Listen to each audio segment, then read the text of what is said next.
Hello everyone. So welcome to third class of free crash course for competitive exams held by VIRAT HINDUSTAN SANGHAM in association with Manifest IAS Bengaluru. So this program is inspired by Dr. SUBRAMANIAN SWAMY, and the first inauguration was done on 28 January 2022. So this will be held telecasted online on these particular YouTube channels. You can watch it online on YouTube channel of VIRAT HINDUSTAN SANGHAM. This is the link, and also YouTube channel of UDAYA News Karnataka. Here is the link. And this program is convened by Sri Ravishankar sir, who is the state educational convener of VIRAT HINDUSTAN SANGHAM Karnataka branch, and also is the president of Good Neighbors India NGO. So I am the chief mentor of your program, DHANUSH KUMAR. So I have been training civil servant training aspirants for competitive exams from past 5 years. Okay. So we are doing the program in association with UDAYA News Karnataka and also Manifest IAS Bengaluru. So here is the details of the program. So as every day, I'll display the timetable with syllabus. So first we have started with polity. Later on we'll move to history, then economy, geography, environment, current affairs, and it goes on till April 1st, 2022. So what to expect out of these classes and how to make best use of this course, both for veterans and freshers. So veterans can use this program as a refresher course. So entire preliminary syllabus of UPSC Civil Service exam will be revised once. So you can just watch the videos daily 2 hours and your entire syllabus will be revised. And freshers will get a hold of the basics of the syllabus. So I am going to discuss the concepts, basically all the concepts which you are supposed to study for the competitive exams. So you can join the Telegram channel of VHS Education Forum. So here is the link, and also you can join by scanning this QR code. Okay. So let's begin the classes. So here is the details of the classes for next 10 days, that is next 8 days. So we are going to end polity on 6th of February 2022, and today we are going to start with basic structure and emergency and other provisions of the Indian polity. So what is the source for this for your polity module? It is Lakshmi Kant, one and only source. If you study this book, definitely questions are going to come out of it. So moving to the first concept of today's class, basic structure of the Constitution. So what do you mean by basic structure? Basic means something which is very fundamental to the Constitution, without which the Constitution will collapse. So was there any basic structure concept in the original Constitution? Was there any basic structure concept? No. So it is a judicial innovation. So what used to happen when the Constitution was enforced and enacted after January 26, 1950, that is our Republic Day, this government used to use the parliament to amend the Constitution frequently. So many amendments were carried out, and there was a fear in the judicial circles that the Constitution itself will be repealed. So the essence of the Constitution will be destroyed. So what the judiciary did? So the judiciary in the Keshwananda Bharti case, 1973. Who is Keshwananda Bharti? So the seer who passed away recently in 2021. So high probability of question coming out of Keshwananda Bharti case. Sorry, here it has been written as 1967. It is actually 1973. So 1973, April 24 is when the judgment of State of Kerala versus Keshwananda Bharti was pronounced by Supreme Court. Okay, so how did this emerge? We are going to look into it. So first, basically what happened? So in Shankari Prasad case, emergence of basic structure, we are going to discuss that. So in Shankari Prasad case, when was this case held? It was held in 1951. In Shankari Prasad case, the Supreme Court said the constitution which curtailed the right to property was some amendments to the constitution which curtailed the right to property was, where is right to property? It was there in Article 31. So however, this was curtailed by the Parliament and it was challenged in the Supreme Court. The Supreme Court said, yes, the Parliament can amend the constitution and curtail even the fundamental rights in Shankari Prasad case. However, this judgment was challenged in Champakam Dorairajan case. So there also the similar judgment was pronounced by the Supreme Court. Later on in Golaknath case. Golaknath case, what happened? 1967. Very important case with respect to the emergence of basic structure. In Golaknath case, the Supreme Court held, no, you cannot amend the constitution. So Article 13, which includes the concept of law. Article 13, which includes the concept of law, doesn't include Constitutional Amendment Act. So what does Article 13 say? It says any law which is in conflict with the Constitution stands invalid. So Supreme Court said this any law also, so the government said this any law will also include doesn't include the Constitutional Amendment Act. So however, in Golaknath case, what the Supreme Court said, this the law, the concept of law, that is whatever laws promulgated by or enacted by the Parliament also includes the Constitutional Amendment Act. Thereby, so amendment power was restricted in Golaknath case. However, this was to challenge this Supreme Court, the government enacted many laws via Parliament. So it enacted many Constitutional Amendment Acts saying that the power of Parliament to amend the Constitution is unlimited. So however, in Keshwananda Bharti case, 1973, very important case. So high probability of question this year in various exams, especially when the seer has died last year. So till now it has not been asked in any exam in the recent past. So, but very important in the present context. So in Keshwananda Bharti case, what did the court said? Yes, the constitution can be amended by the Parliament. However, it gave a caveat. What did it say? No, it cannot. The basic structure, that is the basic elements, cannot be amended. So you cannot take away the essence of the constitution by amendment. So what is this essence? We are going to discuss in the class in some time.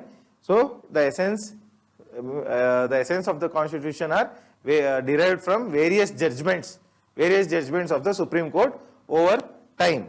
Okay. So in the Keshwananda Bharti case, one particular statement was used by the Supreme Court. The Supreme Court said, so constitution, this Parliament has very limited power of amendment. So using this limited power, you cannot change the very article, that is Article 368, which is used for amendment. You cannot change the very article to bestow upon yourself, to give to yourself unlimited power. So the very limited power of amendment cannot be used to give yourself an unlimited power of amendment. So that is what was said by Keswananda Bharati case, and here basic structure concept was introduced. Next comes Indira Gandhi Nehru case. So this case is not so important. So it is important with respect to the imposition of emergency. Here also the basic structure concept was affirmed. Affirmed means yes, it is held valid by the Supreme Court. Okay, moving further. So what are the elements of the basic structure? I mentioned that I am going to tell you what are the basic elements of the basic structure. So here are few of the basic elements. The basic element goes like Supreme Court of the Constitution. So its power cannot be amended by the or curtailed by the Parliament. Next comes sovereignty and democratic character of the Indian nation, that cannot be changed. Then comes secular character of the Constitution. So you cannot do away with secularism in India. And federal character, unity and integrity, welfare state, freedom and dignity, judicial review, rule of law, and free and fair elections. There are so many elements in the basic structure given by the Supreme Court via its various orders. So should this basic structure concept be made into a law? So because till now it depends on the Supreme Court. So it depends on the will of the Supreme Court to decide what is the basic structure, what constitutes the basic structure. However, so this leads to disproportionate imbalance of power. It is a threat to separation of power. Who gave the concept of separation power? It was given by Montesquieu. So this usurping of power by Supreme Court on the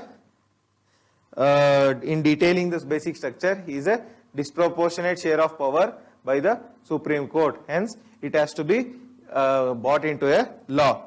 Okay. So how did the concept of basic structure evolve over time? We are going to discuss briefly. So it started with Keswananda Bharati case in 1973, and it was affirmed by Indira Gandhi Nehru case in 1975. And in Minerva Mills case, yesterday I told Minerva Mills case with respect to balance of importance between fundamental rights and also directive principles of state policy. What did the court say? The court said both fundamental rights and DPSP are important elements of the Constitution. That was what said by the Supreme Court in Minerva Mills case 1980. So in the Keswananda Bharati case, supremacy of the Constitution, separation of power, republic character of the Indian democracy, and secular character of Constitution was said. And in Indira Gandhi Nehru case, it was said that equality of status and opportunity of individual, and secularism and freedom of conscience and religion was said as elements of basic structure. Likewise, the concept has evolved over time. Over Minerva Mills case, Kyoto Alone case deals with what? It deals with defection, anti-defection law. So nowadays there is lot of defection from going from one party to another party for the sake of material benefits, cheating the democracy. Okay, so it was even SR Bommai case is important, IR Coelho case 2007, and many other cases are important with respect to evolution of basic structure. Okay, this is all about the concept of basic structure. Next, we will move towards parliamentary system. So India follows a parliamentary system of government, parliamentary system of state. So we do not follow the presidential system. Where all presidential system is followed, it is followed in United States of America, it is followed in France, it is followed in Argentina, it is followed in Venezuela, it is followed in Germany doesn't follow president, they follow a chancellor system. Even China follows a presidential type of government. So prime ministerial form of government is followed in India, Australia, Britain, Canada. Basically, all the Commonwealth countries follow basically the parliamentary system. However, China follows a semi-presidential system. Even Russia follows a different form of presidential system. So, we are talking about parliamentary system. So, what is a parliamentary system? So, here we the people of the nation constitute or send representatives to the parliament who rule or formulate laws. They formulate the laws on our behalf, and that law comes into force. Basically, it's the rule or will of the people directed, exercised indirectly. They exercise the rule indirectly. Okay. What are the features of the parliamentary system? Features. What are the features? We have nominal and real executive. What do you mean by nominal and real executive? Nominal means the post of president. So the seat of president in India is a nominal executive, which means he doesn't exercise any real power. However, all the power is shown on the face value. It is shown to be lying in the office of president. However, real power is exercised by whom? The prime minister. Okay. So, prime minister is the real executive. President is the nominal executive. Hope this concept is clear to all of you. So, next comes majority party rule. So, we have now which government is in power? So, they have the majority in that they come from a party which has a majority. What do you mean by majority? Suppose the parliament has 550 seats if the halfway is 275. So, if the ruling government crosses the barrier of 275, then that particular party is going to come to power. However, in India's democracy, right now we have 545 seats in the parliament. So, the halfway mark is 272. That is why all these parties aim for 272 plus seats in the parliament in order to achieve majority and take power. Next we have, next feature is the government is collectively responsible to the parliament. What do you mean by collective responsibility? Responsibility means they are answerable to the parliament. If the parliament exercises no confidence motion and if it is passed by the parliament, the government has to resign. So, their power, the very existence of the government depends on the will of the parliament. So, that is what meant by collective responsibility. Next comes the concept of political homogeneity. So, all the ministers are belonging to the same party or at the max to the same coalition. Next comes double membership. Double membership means, so these ministers are members of the government as well as the parliament. That is what is meant by double membership. Next comes leadership of the parliament. So, leadership of the prime minister. In the parliamentary system, the prime minister, who is the leader of the house in Lok Sabha?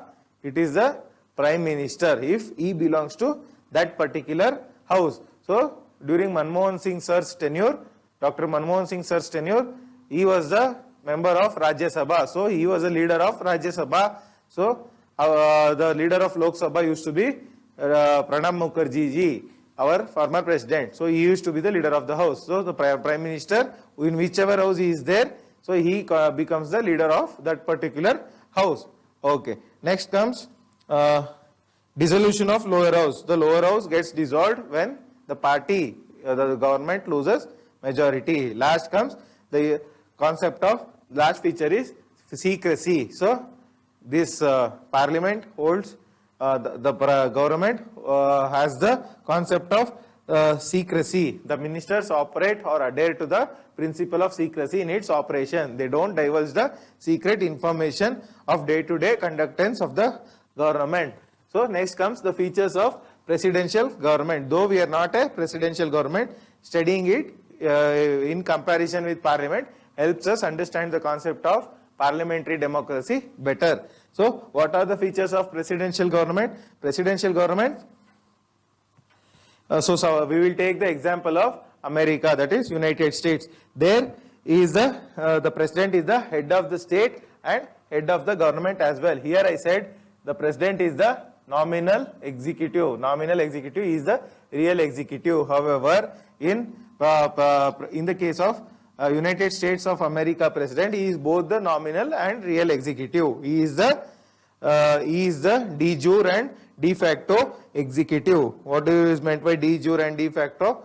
Go and Google. Because the time is limited, I cannot explain all the concepts. Next comes the president is elected by electoral college. So the president in United States doesn't come from the Congress, that is the local parliament there. So there the concept of kitchen cabinet is there. We have a full-fledged cabinet there. They have a kitchen cabinet. So the members of which are the various secretaries. So the president and his secretaries are not responsible to the Congress. I already told that. The president cannot dissolve the house. So the president, the prime minister in India can dissolve the house by asking the president to dissolve the house, and the Lok Sabha thereby stands dissolved if the president dissolves the house based on the recommendation of the prime minister. However, in USA system, the president cannot dissolve the house. He cannot dissolve the house he cannot ask the Congress speaker or any other authority to dissolve the house. He doesn't have any power within that system. So next comes, these are the few of the features of presidential system. So what are the merits and demerits of parliamentary system? So basically we have harmony between legislature and executive. So whatever the laws which the government wants, they can pass it to the parliament. So there is no friction. However, in USA, Congress between Congress and president, there was a lot of friction, and the impeachment was done during the tenure of Donald Trump. So we have the habit of saying Shri with respect to in Indian culture. So we can say it for Donald Trump also, Shri Donald Trump. Okay. Next comes, in the next merit is, here we have parliamentary system, we have responsible government. I already told what is responsible government. So here there is no question of despotism. Despotism means no autarky by the leader. He has to respect the authority of the parliament, because his government, his or her government is responsible to the parliament. He cannot carry out the rule according to his or her whims and fancies.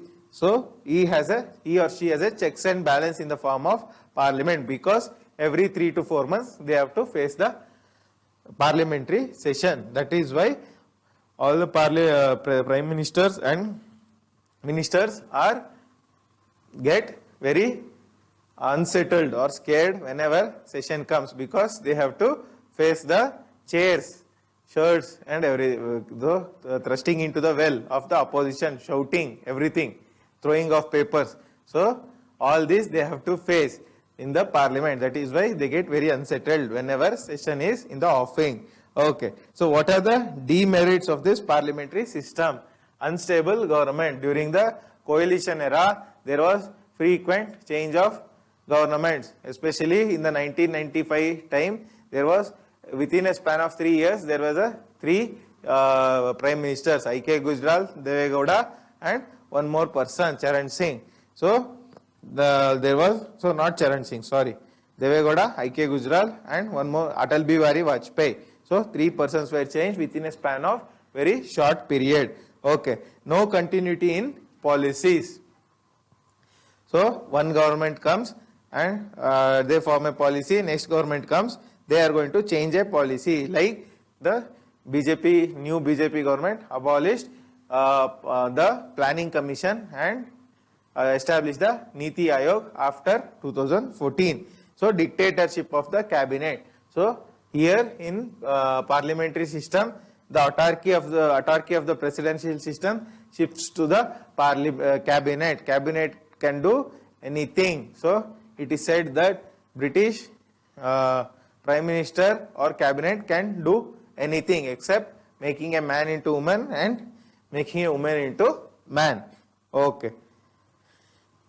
Next, and also this is against the concept of separation of powers, because executive and legislature are merged. Only judiciary is separate. However, in United States of America, we see a clear separation of power between the three organs of the state.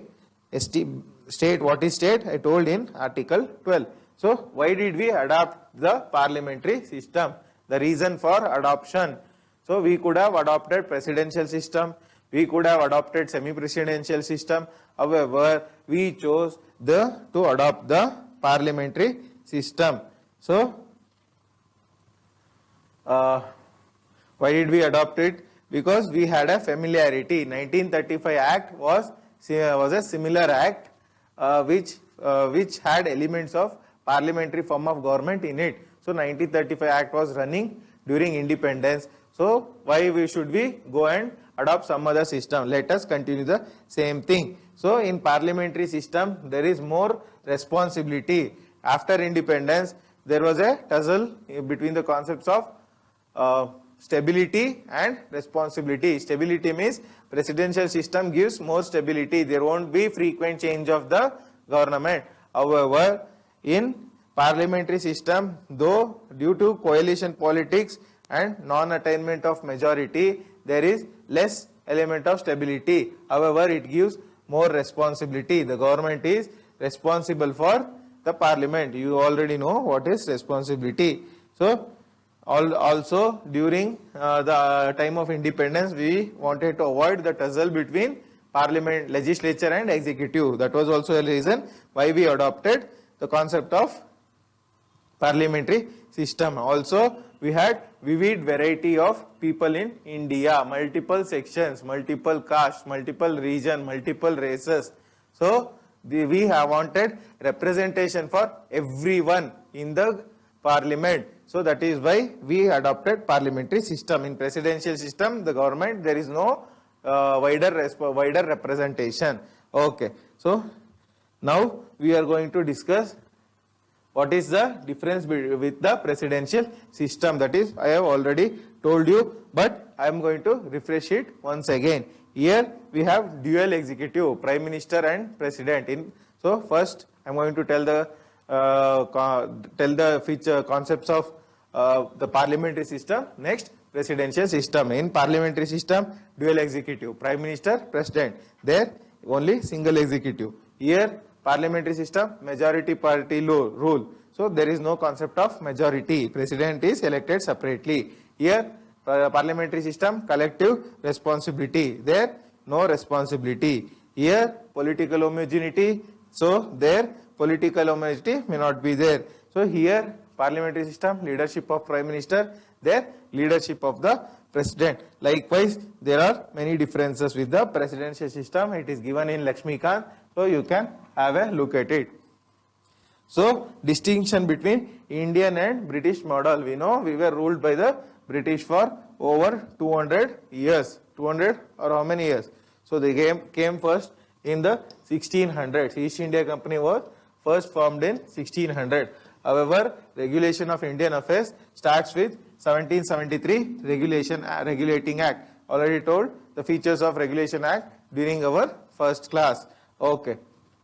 So, even though we were inspired by the British, so we do not follow the British model blindly. We have separate system. India has a republican system. Our president doesn't have a cannot appoint his or her children as the next president. So there is no concept of family politics in India when it comes to the post of president. I am not talking about the political parties. Okay. Next, however, in the Britain, the crown. So the crown is always the same family member gets appointed as the head of the crown. So who is the present head of the crown? Queen Elizabeth. What is the number? Elizabeth 2 or 3? Just find out. So, in Britain, there is sovereignty of parliament. So, the parliament's power is unlimited because Britain doesn't have a written constitution. So, their constitution is unwritten. However, our parliament is not sovereign. Who is sovereign in India? Constitution itself is sovereign. Okay, next comes, so in Britain, the Prime Minister should always come from Lok Sabha. However, in India, he or she can also come from Rajya Sabha. So, what is the example? It is Dr. Manmohan Singh, who came from Rajya Sabha. From which constituency? From which state? Maybe from Assam.